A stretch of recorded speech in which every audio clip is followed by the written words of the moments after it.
Today we gotta answer the universe's most pressing question. Is Tim Armstrong the most successful poser to ever exist? Okay, now this is a couple tiered. First, is he a poser? And then, is he the most successful one of all time? I pulled up a bit of evidence, I pulled up a bit of receipts, and we're gonna go through it together, and I will tell you by the end of this video, alright, if Tim Armstrong is indeed the most successful poser. My name is Dan Frampton. I am the internet's most ruthless gatekeeper, so I'm gonna wanna answer this question with a big fat yes, alright? But we will see where this leads. I got pictures of this guy dating all the way back to when he was 16 years old, and we're gonna see that style evolution to see if there's any inkling of poser in there. And then we're gonna go through another one of his Brody Armstrong / Brody doll clones that he tried to make, which reeks of poserdom, alright? We've talked about Brody endlessly. We've mentioned the interrupters and bonk bonk, but this is gonna be a forgotten project that might shed some light as to how much of a poser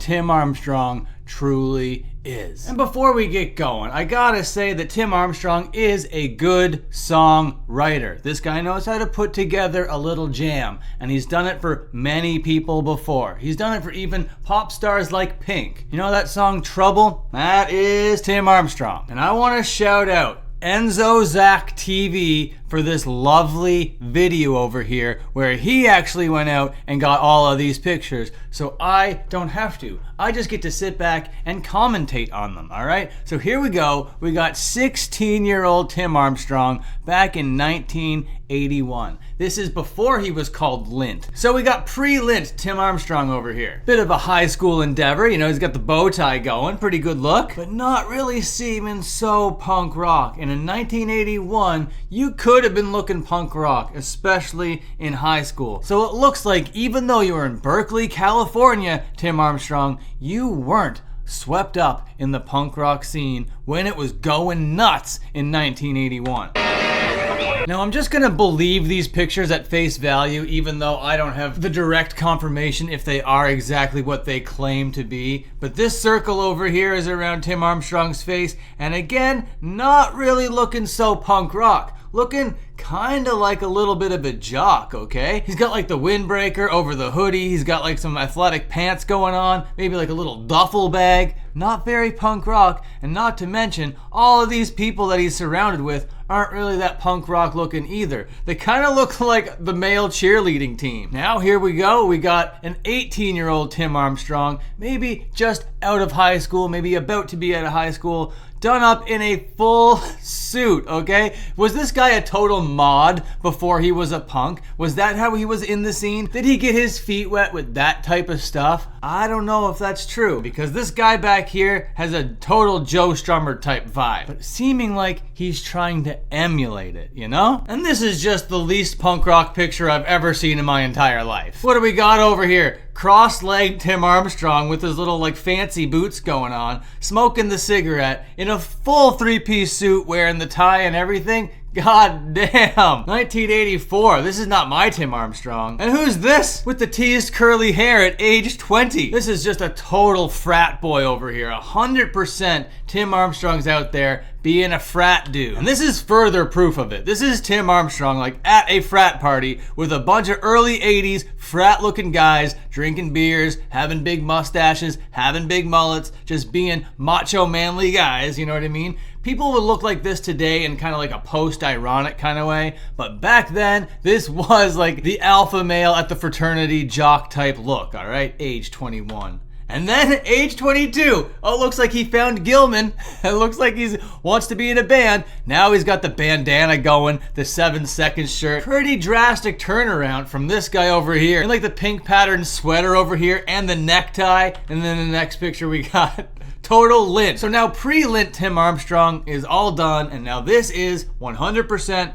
Lint Tim Armstrong, which only goes for about a couple years. So started in 1987, and I gotta say, this might be the most punk rock picture of him that ever existed. But it still kind of seems like a put on, you know what I mean? He wants to seem like a blue collar, hard-working guy in this picture. And that was the whole working class Clash aesthetic that he would have been trying to emulate so hard back then. And here he is with Billy Joe Armstrong and some other guy at an Operation Ivy show, just being in full character mode. And I gotta say, when Tim Armstrong was in this like Lint character with the bandana and the loose-fitting clothes, this is kind of the most authentic version of Tim Armstrong that I can find. Like, I don't know who this mullet guy is, but it seemed like the couple years that bridged the gap between Operation Ivy and Rancid, he went back into his mullet days over here, not looking very chill, kind of just looking like a 60s rock star over here. Like, I don't know who this dude is. Like, it doesn't even look like Tim Armstrong at all. This guy could be trolling me for all I know. And then, all of a sudden, the light bulb switches. He is a 1970s big mohawk guy out of nowhere, all out of the blue, to sell you on this new band, Rancid. And looking on the evolution of this guy just through his style, it all seems like such marketing brain, looking at it with today's eyes. Now back then, yeah, this guy's so punk rock, look at how cool he is, he's doing all this sort of stuff that was like so cutting edge back in the 70s, but he's doing it in the 90s for some reason. That's so cool. And I was one of those guys back then that thought it was so cool, and I still kind of do. It does have a special place in my heart, but come on, that's a total put on. And now by the time he's age 30, he knows that he's this classic punk rock kind of guy, and he's kind of settled into this aesthetic for a little bit. Every now and then putting on a beanie, letting his hair down. He might even put on the bandana and go full Lint mode every now and then, but it was mostly about the spiky mohawk. Then enters the fedora. And here we go. For some reason, we got Cholo Tim Armstrong. And this is a kind of a mix between Cholo Tim Armstrong and Lint Tim Armstrong. This is beanie wearing predatory Tim Armstrong. And then we get into his 40s where he's starting to realize he's aging a little bit. So he's gonna be wearing that hat a whole lot more. He's gonna be tattooing that head. He might be pulling that beanie down over his eyes, start to grow out that beard, and then realize by the time he's 50, I gotta go full shaved head, tattooed skull,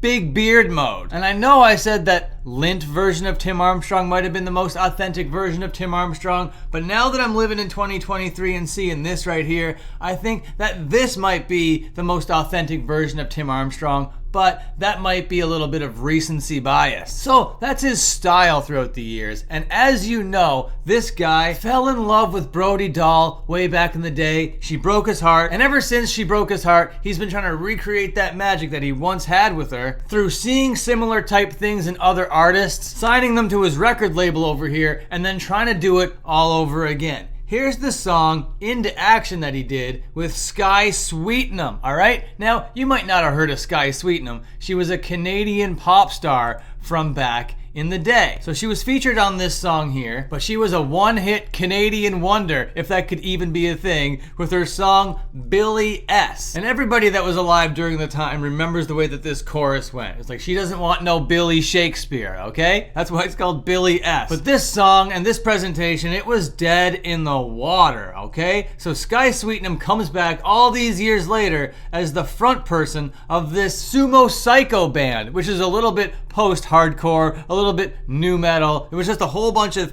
things, but it was a very in-house project. Everybody in the band did a thing. So there was like a videographer, there was someone that recorded it. They were like a little rock and roll art house or whatever. So unfortunately, she failed as a pop star, then she failed as a rock and roller, then she failed as a Tim Armstrong protege, and then she was like, you know what? That Tim Armstrong thing was the most successful thing that I've ever done. So then she released that song that she did with Tim Armstrong, but just her version of it. And this is all kind of heartbreaking because I think that Sky Sweetnam, or as she became known in her band Sumo Psycho under the alias Sever, she has all the makings of a superstar. This girl could have been not only a star, but a legend, and nobody knows who this person is. But because Tim Armstrong saw this like Canadian pop star that wanted to be a little bit more punk rock, he thought that he could turn that into the next like Brody Dahl type thing, and that quite didn't work out. So here we are. We got to answer the question. Is Tim Armstrong the most successful poser? And I would say No, I don't think he is. Is he a poser? Yeah, sure, whatever. That's not that big of a deal. I would argue that Travis Barker is not only a bigger poser, but he's also more successful. Okay, thank you so much for kicking back with me here today. Really appreciate you. Before you get out of here, how about you hit that like button, and until my next upload, watch one of these other uploads. Okay, see you later.